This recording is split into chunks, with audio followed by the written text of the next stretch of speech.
All right, today we're out here on the 2011 F250. I've got the electric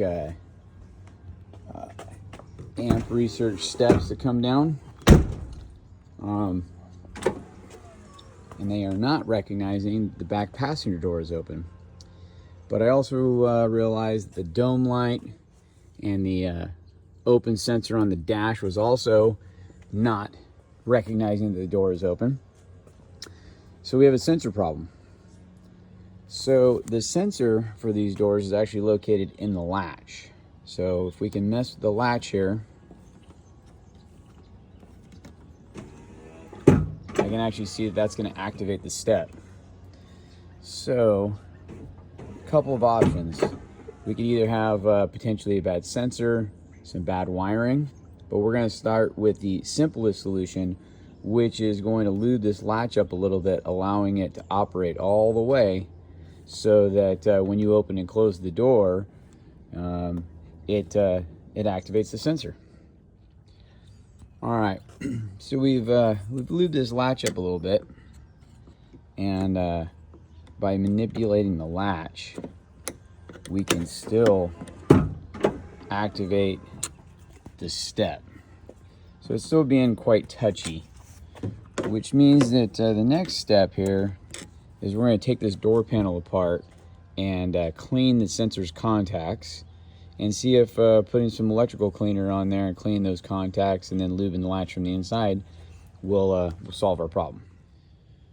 All right, so we've got the door latch mechanism out, and this right here is the sensor itself. And we've tried cleaning the connection, plugging it in and unplugging it. You can see with it unplugged, it recognizes the door is open. And then we plug it back in, it just goes back to thinking the door is closed. So we're gonna have to remove this sensor. I'm gonna take these clips out right here on the back side.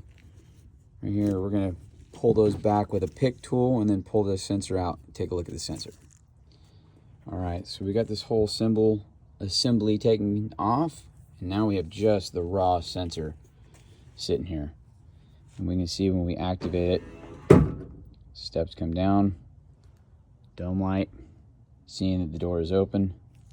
If I release it, is that the door is shut. So we got our sensor working.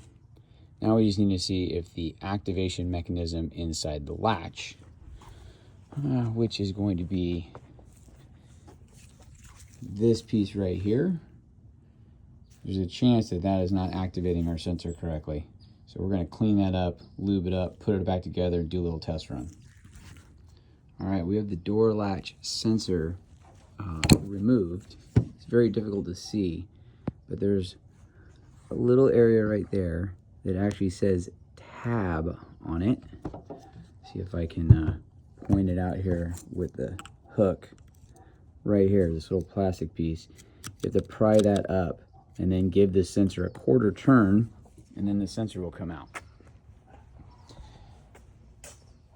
And we can see here we have the entire sensor assembly set up. This would be in the position as if the door is closed. And then that's coming down. So the sensor, independently of the latch, is working correctly. So now we'll take a look at the latch and see if we can lube up or clean up the piece down in there that actually touches the end of that sensor. All right, so after doing some bench testing, we went ahead and sourced a new Motorcraft door sensor. And after comparing the old and the new parts here, it's pretty clear to see why I was able to activate the sensor by hand, but that the latch mechanism was not activating it. You can see that this tip on the new sensor pretty worn down on the old sensor. So we're going to go ahead and reinstall this into the latch mechanism. We'll do a little practice test before we reinstall the latch mechanism all the way to the doorway to make sure that when the latch is closed, it's activating the sensor, and then we'll reinstall it. All right, new sensor installed, latch put back in. See if we got better results now. Okay, it's sensing the door is closed, and it senses the door is open. All right.